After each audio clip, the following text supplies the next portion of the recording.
HGTV main stage, presented by West Coast Homes and Design magazine, with furniture by Crate and Barrel. Do you love this furniture up here? I think it looks great. If you do love it, I suggest that you go over here after the presentation and sign up to win a $2,500 gift card, presented by Crate and Barrel and 102.7 The Peak. Next up on the HGTV main stage, and presented by the Greater Vancouver Home Builders Association, we have Sarah Gallop of Sarah Gallop Designs. Sarah is an expert at creating functional, timeless designs for her clients. Her open, friendly approach to design has led to years of success and hundreds of satisfied clients. With numerous Georgie and Ovation awards through the GVHBA and 2 awards from the Interior Design Institute, it's no wonder clients are always so pleased with Sarah's work. Please join me in welcoming to the stage Sarah Gallop with her tips for planning a successful renovation.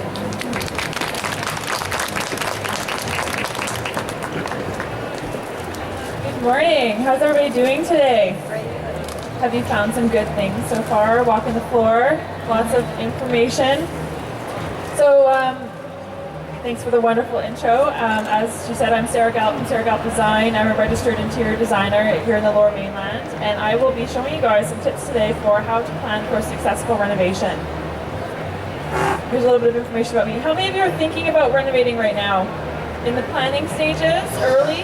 How many have started? Whoa, you guys are in for a treat. Okay, so what I'm going to go through today is kind of 8 main tips. This is a little bit of an overview here. So thinking about the big picture, talking about your scope versus budget, thinking about timing, planning your homework, picking your team, designing and price, schedule, and construction. So thinking about the big picture. This is something that I always advise clients to do, no matter what their plans are for phasing their renovations, if they're thinking about doing something all at once, or if they're possibly going to be doing multiple projects over a number of years. You always want to think about the big picture. So what your long-term plans are for your house. The reason that you want to think about this is you may do one project this year, you might do another project in a year or so, or 2 years down the road. You want to really be working towards a final goal for the house, so that you're not undoing things that you've just done, and you're not restricting things that you might want to do later. So you're not, again, flushing money down the toilet. It's like, oh, I just put that floor in, and now I want to do my kitchen, and I don't know, oh, now I don't want to move my kitchen because I just put this floor in. So we really want to think about the big picture and what the long-term plans are for your home. Tip number 2 is scope versus budget. So realistically, in a renovation, there's always going to be trade-offs. Quite often, the scope and the budget do not line up. So you want to make sure that you're really considering this and thinking about the trade-offs and where you're going to get the most value out of the money that you're putting into your renovation. How many of you have done renovations where what you wanted to spend and what you wanted to do didn't necessarily work out? Exactly. So it's one of those things, again, you want to really make sure that you're talking to somebody who can give you advice on areas to spend good dollars on and areas maybe that you can perhaps cut back, or things that are going to get you good return on your investment. Tip number 3, timing. So you really want to think about planning your renovation through from the very beginning. How long will the design take? A rule of thumb, and this will vary project to project, but a nice rule of thumb is the amount of time that you think you're going to be spending during construction is the same amount of time that you should allow in design. So you want to make sure that you allow enough time for planning so that you can actually work all of your things through before you start construction, so that you're not starting, stalling, stopping because you don't have things chosen or you can't get something when you actually need it. Permitting. People quite often don't realize how long it takes to actually obtain a building permit or a demolition permit, etc. So when you're thinking about permitting, it will vary municipality by municipality, but realistically you could be looking at 6 to 8 weeks once you submit your permit before you actually get the permit back. And that's a lot of time that you can actually do some of your more final touches for your interiors. So if you're thinking about, let's say, a kitchen renovation, or you're doing a main floor, while that permit's being processed, you could actually take that time, make all of your selections, work on the interior design portion of it, your kitchen elevations, your bathroom elevations, etc., and choosing all those materials and making sure that when your permit comes back that you're all ready to start. And then how long construction will take, again, that's obviously going to vary project by project. A single bathroom might take a few weeks.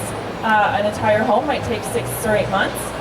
It's something that you want to talk to your contractor about and really be realistic about what the schedule is. So tip 4, do your homework.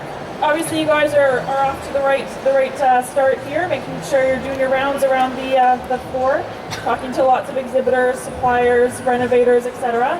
There are some great professional associations here in the Lower Mainland that are really good place to start. So the Greater Vancouver Home Builders Association, which has a booth over by the east entrance there. There you can talk to renovators, builders, designers, architects, suppliers. The Interior Designers Institute, that'd be more specifically for interior designers. Architectural Institute, obviously for architects. And the National Kitchen and Bath Association. So that would be more people specializing in kitchen and bath design. And they also have a booth down the 900 aisle there. Home shows, obviously, we're all here. We're getting some good information. Referrals. Talk to people that you know that have done renovations. Talk to your friends, talk to your family. You might even, when you're doing your research and your homework, talking to contractors, ask for their references and check their past clients and asking specific questions on how their renovations went. Did it come in on time? Did it come in on budget? How did they find the overall experience, etc. Seminars, great thing. The Greater Vancouver Home Builders Association has a seminar on renovations that's running on October 29th. You can get the information in their booth. That's a free seminar, lots of tips specifically towards renovations as well. And then House. How many of you know what House is? A few of you. So the rest of you, I'm going to blow your minds in a second. House is a really, really wonderful online resource. Typically in the past, when you're looking at your plans and ideas and looking through photos and magazines and newspapers is where people turned. But now there's a wonderful online resource called House. It's www.houzz.com. And it's, as I said, online resource where professionals like myself and builders, etc., can actually upload photos. And there's over 2 million photos of beautiful renovated spaces, interior, exterior. So it's a really great spot to go. And you can actually create an account, log in, and save the photos to your idea books. So then you can say, oh, I have a bathroom idea book, I have a kitchen idea book, and you put things that you like about them. You can add little notes. So it's a great place to start. You can also search for local pros in your area, so people that you might be seeing here at the home show or other professionals that might not be here, you can always check them out. There's reviews, etc. online there. You can see their project galleries, go into the project and actually click through all the photos, get some ideas. And then you can also actually interact with the pros, so you can go online and say, oh, I really like those pendant lights, where those come from, or what's that countertop, and really kind of, again, just doing your homework and doing some research. So reasons to hire a professional. A lot of people attack renovations on their own. Sometimes it works out, sometimes probably doesn't. But one of the reasons to start with hiring a professional is you can really talk about feasibility. So things that you might be thinking about doing that may or may not make sense for your home, they might not be possible. They might end up, you might end up spending a lot more money on it than you want to get that little bit of gain. So it's really talking about what makes sense given the investment that you want to make. Objectivity is another thing. So it's kind of hard when you're living in a home for a long period of time to actually step back and look at what the possibilities might be. So you might get stuck in, seeing what's there instead of, again, realizing what it could be. So it's nice to have an objective person come in and say, have you thought about this? Have you thought about this? Relationships with suppliers, trades, inspectors, and other professionals. Has anybody here done a renovation on their own and had a hard time getting somebody to actually show up when they're supposed to show up? I see some hands in the back there. It can be really tough as a homeowner sometimes to become a priority, unfortunately, for some of the sub-trades. So a plumber, for example, realistically, those professionals have ongoing relationships with contractors, and if the contractors need something, they're going to go to them first because they have an ongoing relationship and they want to make sure that the contractors feel like they're a priority so that they'll continue to get work from them. So unfortunately, as a homeowner, sometimes you can get kind of pushed aside, which is really not a good way to feel. So it's nice to have somebody kind of acting on your behalf to make sure that things are actually happening on time. Access to products is another good thing when you're dealing with a professional. So contractors, designers, builders, etc. We have access to products on a wholesale level. So you're actually able to stretch your dollars a little bit further when you're dealing with somebody who can buy at 40 to 50% of what you pay if you were to go into a store on your own. Knowledge of bylaws and codes. So making sure that the renovation that you're considering is going to actually, conform to all of these things. There's a new issue of the BC Building Code that came out in December, which has some updates. And again, most homeowners are not aware of all the nitty-gritty details of the building code. So making sure that everything conforms and your renovation can actually be completed the way that you want it to. And then building permits and inspections, knowing when those things should be taking place, making sure that you have the proper permits when you need them, and that your inspections are happening in a timely manner. Obviously, you also have access to their knowledge and education. So, as a professional in the industry, we do this work all the time. So we want to know, what we can apply to your project and making sure that we're bringing all of our knowledge and expertise to what you guys are doing. I'm also going to get my team to just hand out some cards for you guys. We're going to be doing some draws at the end of the presentation. So I'll hand those out while I'm continuing to talk here. We can do the draw at the end. So picking your team. This is something that once you've made the decision to go ahead with professionals, whoever they may be, a contractor, designer, architect, etc., depending on the scope of your project. Again, when you're going back to your homework, you want to make sure that you're choosing the right people for you, for your project. So ensuring that they're comfortable doing similar types of work, that they've had experience in those areas, and that they can really work with you. Especially when it comes to your contractor and your designer who are going to be in your face for a very long period of time. You want to make sure that it's a good fit for you, your personality, your family, etc. Number 6. So this is the part where kind of a professional like myself would come in, doing all the design work up front. We highly recommend doing all of this stuff before you actually start construction.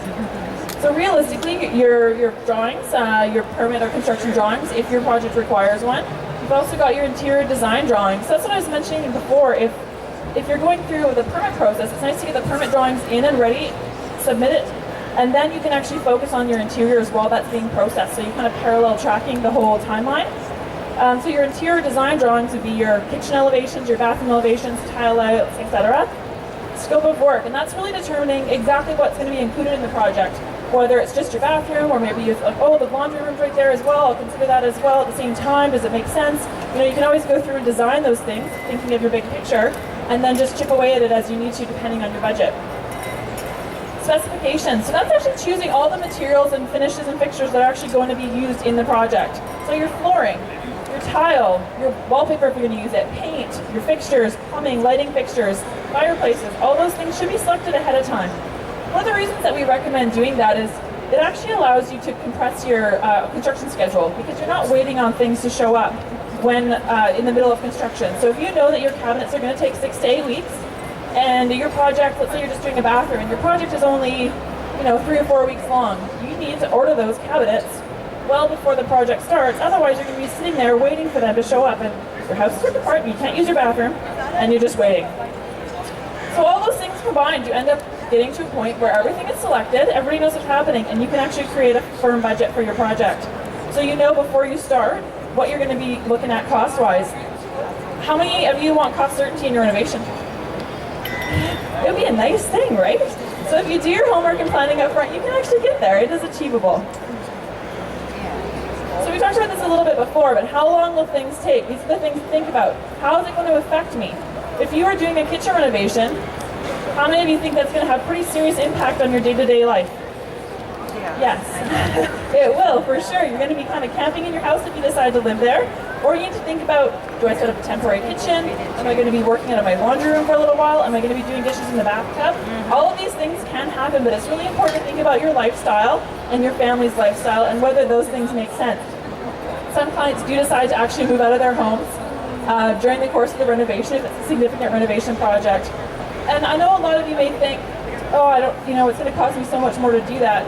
In reality, it actually quite often doesn't make a difference to the bottom line of your project, because it actually does make the construction go a little bit smoother, a little bit faster, and ultimately that saves you guys money, which would probably offset the cost of actually moving out of the project.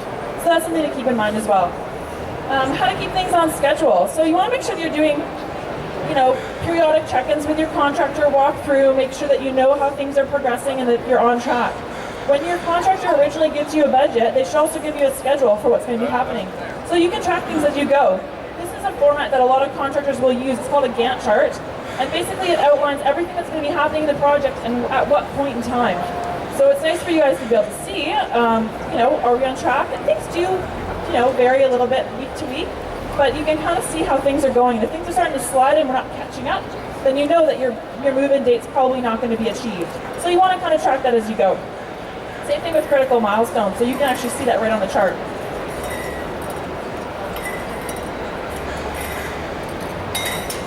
So here comes the fun part. How many of you have lived through this? A couple of you. It's fun, right?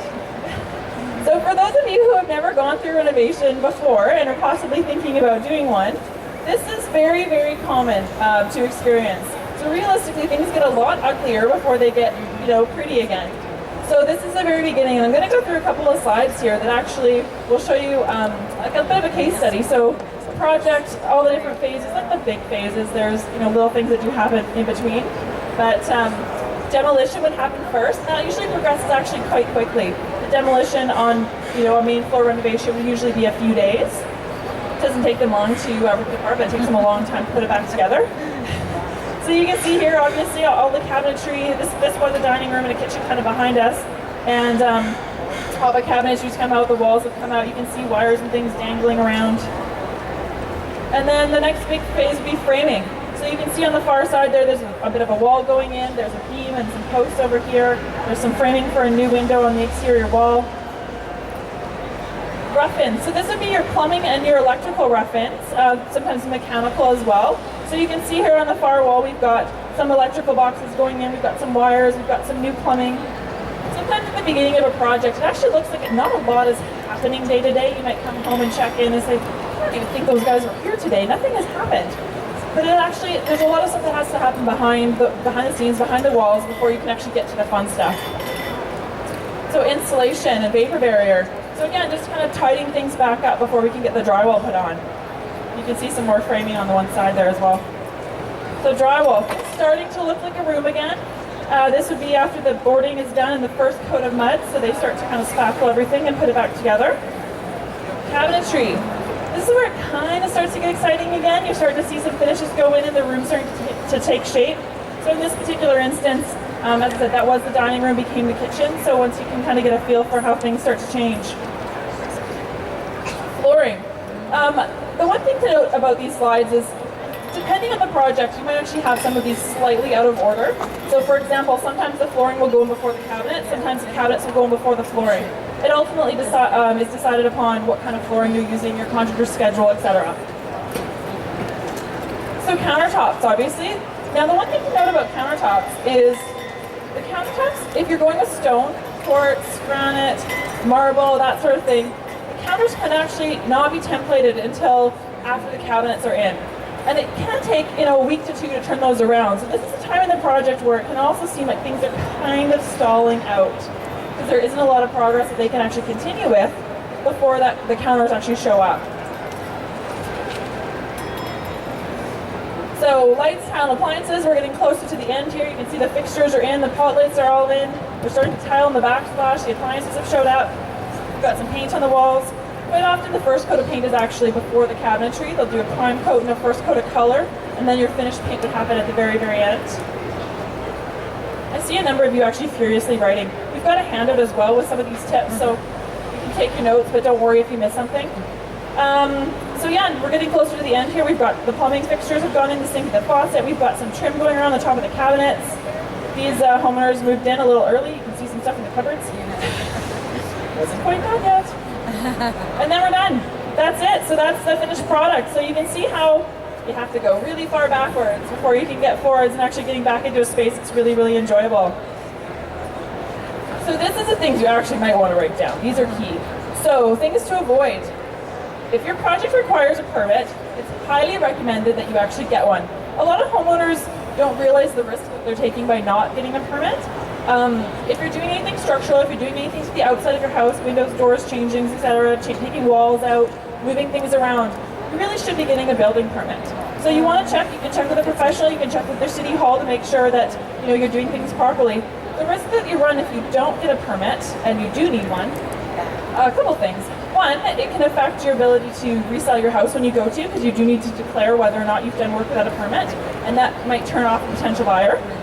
The other thing to think about is, let's say for example, you're doing a renovation to your home without a permit, and the guy down the street from you is actually building a new home, or they're doing a renovation with a permit, and the building inspector goes by. You got some trucks outside your house, they might be peeking around to see what's going on. And if they come by and you don't have a permit, you need one, they're going to put a stop work order on your home. And then you're going to have to get a permit anyway, which is going to delay your project significantly. So, cross your T's and dot your I's. Do all your homework up front and make sure that you've got one if you need it. Starting construction before determining your final specs, budget, etc. That's what I was talking about earlier. If you do all that work up front, you can actually really have control over what your end project cost is going to be. Because you know what's going in, you know what is needed to be ordered, they know exactly what's happening, and they can actually price all those things out ahead of time. So if at the end of the day your final budget comes back from your contractor and it's more than what you want to spend, you can actually go through a problem-solving phase with them at that time and say, look, I need it to be $10,000 less than that. What can we do? Do I change something? Do I remove something from the scope? You have the ability to make those changes before things start because you haven't ripped anything out yet. So if you go ahead and actually do your construction before you've worked all that out, the final cost is going to be what the final cost is going to be, and you don't have the ability to say, stop, I changed my mind, I don't want to do that bathroom after all, or I don't want to put this flooring in, or whatever it is. Those things have already been ripped out. You're kind of stuck at that point in the game. So that kind of comes down to biting off more than you can chew. It's important to be realistic with what you want to be spending. It's important to be realistic with your contractor, your designer, your architect, etc. We're not trying to work against you. You know, it's not like a big secret. Oh, I don't want to tell them how much I want to spend because otherwise they're going to spend it all, or you know, they're going to take advantage. Really, if you pick a good team, the team is there to help you get to what your goal is.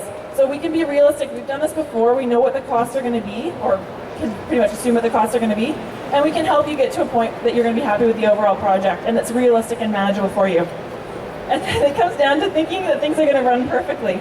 Who here has experienced a perfect renovation? I see no hands in the air. So you have to understand that no matter how perfectly you plan it, it's still possible that things, you know, can get a little bit off track.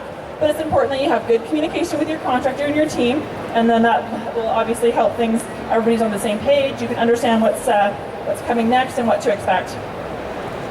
So here's our recap. Our team will hand out the pamphlets as well, so that you guys have the notes. So just talking again about the big picture, thinking about the overall project scope for the long term. Scope versus budget, being realistic about that, being realistic about timing. There's a lot of being realistics in my... It's important to be open and honest with people and make sure that, again, you really are communicating well with your team.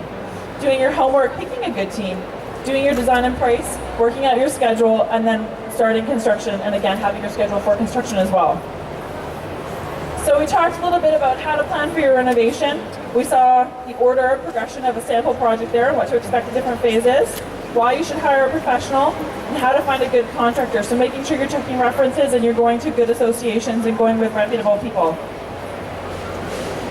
This is actually just a little side note for people. We're doing an ongoing article with West Coast Home and Design magazine, which is just down the front here. If you look onto page 42, this is you can actually submit, if you have a project that you're thinking about, you can submit to the magazine, and we choose, for every issue, we choose somebody to feature. So we do a free consultation design for them, and that's actually written recommendations for that appear in the magazine. So you can always check that out if you're interested. If you have a submission, you can email us at housecall@sarahcal.com. And then this is another contest that we're doing right now with Fortis. So really great if you're thinking about doing a great room, a kitchen, an outdoor living space. You can, again, submit your project with a little description about how natural gas will potentially help your space. And there's a voting online, and you can actually have your friends and family vote. And 3 people will be chosen at the end to get a consultation, and again, a free design package done. And then those 3 things are voted upon, and the winner of that gets $10,000 towards doing their project. So that's a really great thing to check out if you're thinking about doing any of those spaces. And that's pretty much all I've got. So we are going to, we have everything handed out already? We are going to open it up for Q&A, and then we'll do our draw. Does anybody have any questions that they want to ask about renovations or what to do for planning? Got one down the front here.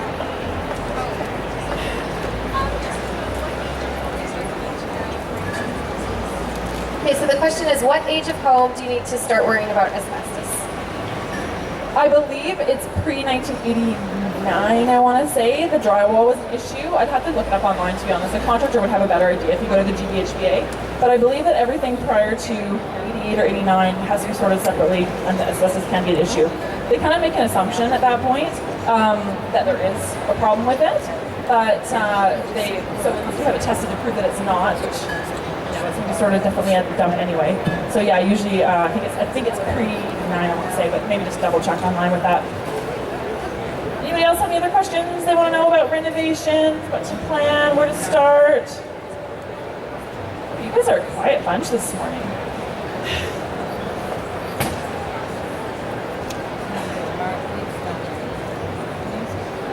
What kind of costs can be expected from hiring a designer? Like how much does it cost to hire a designer? How much to hire a designer? It'll depend on the designer. It'll depend on the project. You can come and chat with me after the show and I can kind of tell you how we charge. But yeah, it will depend very much on, I don't think anybody can realistically give you a cost without seeing your space and talking to you about your scope and how decisive you are. Things to think about when hiring a designer though, again, when I go back to product availability and product cost and kind of how to think about that. Quite often with our access to product savings, you can offset the physical cost of actually hiring a professional in that savings. So if you're thinking about, do I do the project by myself or do I actually, get somebody to help me out? There's usually significant savings in product that will offset the actual design cost. Do you have any other questions? Oh, there's one down the front here.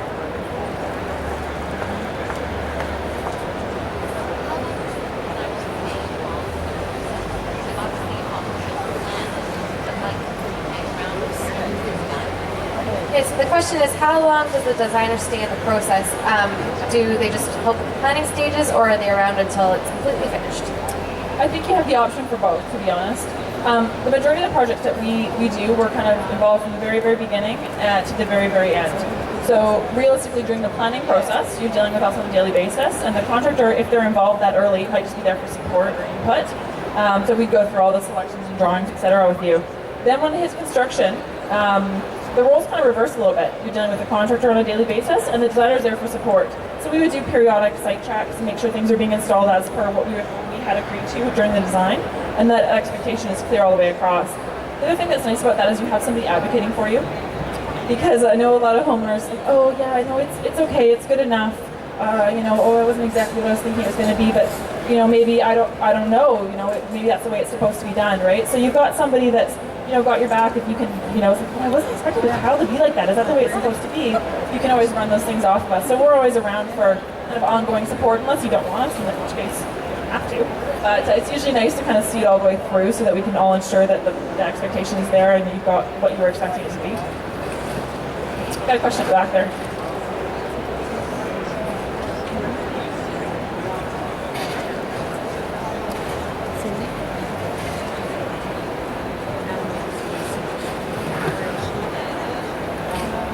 Okay, so if they're moving a structural wall, I guess if you don't even know if it's structural or not, you're going to move a wall. Can you just use a designer to get those building permits and things, or do you need architect or a structural engineer to help you out? Usually what would happen is if you were to come up to the home and do a consultation, and most of the time we can tell if it's structural or not, especially if you've got plans that you might have pulled from City Hall, and we can have a look at what's happening with the roof lines or floors above. Yeah, you'd have a structural engineer involved. So realistically, if a designer, you don't necessarily need an architect, but you might choose to go that route. If you have a designer that also does full construction drawings, they can do the drawings for you, and they would involve a structural engineer to actually stamp them and actually size the beams and make sure that your point loads and everything are correct.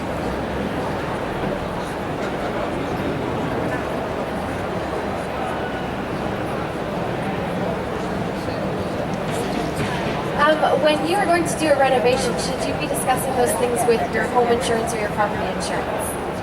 You should, yeah. It will depend a little bit on your policies. Quite often people have policies that are kind of all-encompassing, and so you don't need a course of construction insurance, but sometimes you do. So it's certainly a good idea to make sure people are aware of what you're doing so that you're covered, because you wouldn't want to have an issue. The other thing to think about with that is it's good to have to go with a contractor who's licensed and bonded and insured, and they carry insurance per project, so that it doesn't entirely rely on your home insurance, but it's definitely good to make sure that yours is that you're covered, Do we have any other questions, or should we draw? Who wants to win some prizes? So we've got a couple of gift baskets that we're giving away this morning. We've got the Home and Design magazine in here. We've got the Greater Vancouver Home Builders Association directory, which is a great resource. Again, full listings of all the members for designers, architects, builders, renovators, suppliers, etc. And then we've got Starbucks gift cards and some candles in a bowl. So I'll just give this a mix. Dig deep. Oh, I can't read it. D. Help. These. Big part.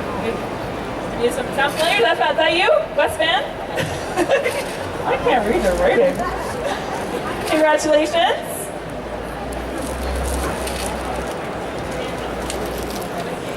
And then we've got Maria Negro. She gone? Oh, there you go. Congratulations. And our final one, go down to the bottom here. Jasmine Wu. Congratulations, Jasmine, right here in the front. Thanks very much. If anybody else has any project-specific questions, I will be between the GBHBA booth today and the NKBA booth, kind of jumping back and forth, so feel free to come and chat with me about your project. Thanks so much. Thank you, Sarah. In about a half an hour, we are going to have Ali from Ali Belgi